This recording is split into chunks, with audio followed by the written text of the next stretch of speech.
Gagavuz dili, dil angısında Gagavuz halkı laf eder. Türk dillerin 9 grupasına girer. Dünyada bu dilde laf eden yaklaşık 180 bin kişi var. Onların çoğu Gagavuz avtonomiyasında. Gagavuz sözün manası hem Gagavuz dili 19. asırın sonuna da belli değildi. Bu prosesin temelini Rus bilim adamı hem araştırıcısı Valentin Mashkov koyuldu. 1890. yıllarda o düzenledi birkaç ekspedisiya Gagavuz köylerine. Topladığı materyal da yazdı statyalar. Anglarında argumentli söylerdi. Hani o bir halk, angısının adı Gagavuz.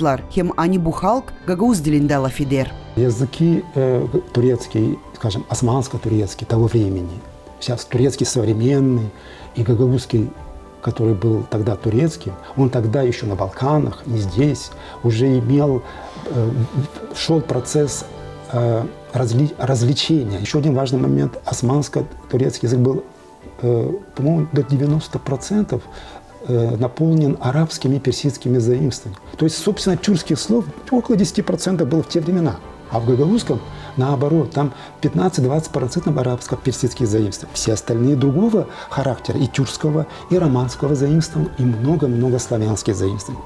19. asırda Gagavuzlar ilkten kilise şkollarında, daha sonra devlet şkollarında öğrenmeye başladılar. 20. asırların çekitmesinde Gagavuzların kendi literatura yaratmaları başladı peydalanma. İlk adımları bu uğurda anılmış din hizmetçisi Mikhail Çakir yaptı. O şkolaları açardı, çevirmeler yapardı, hem Gagavuzların historiasını bir kağıda topladı. Onun çalışmasıyla Gagavuz dilinde ilk kağıtlar hem ilk gazete tipardan çıktılar. Ofisyal Gagavuz yazısı 1957. yılda Kirillitsa'da kuruldu. 90. yılların başlantısında Gagavuz dilini Latin grafikasına geçirdiler. Çünkü Gagavuz intelligensiyası hem öğreticiler sayardılar hani Latin grafikası daha iyi Gagavuz özelliklerini açıklar. 2018. yılda Gagavuzya Halk Topluluğu Gagavuz dilinin kullanmak sferasını genişletmek için kanonunu kabul etti. Kanon, Gagavuz dilinin öğretim prosesinde popülarizasyası için şkolaları desteklemek adımlarını belli eder. В этом законе тоже предусмотрен конкретный ряд мер, которые должны были бы быть внедрены. Часть из них внедрена и работает. В частности, 2 предмета ведутся на гагаузском языке в начальной школе. В законе есть требование, что Народное собрание, все депутаты должны знать гагаузский язык, все члены исполкома должны владеть гагаузским языком.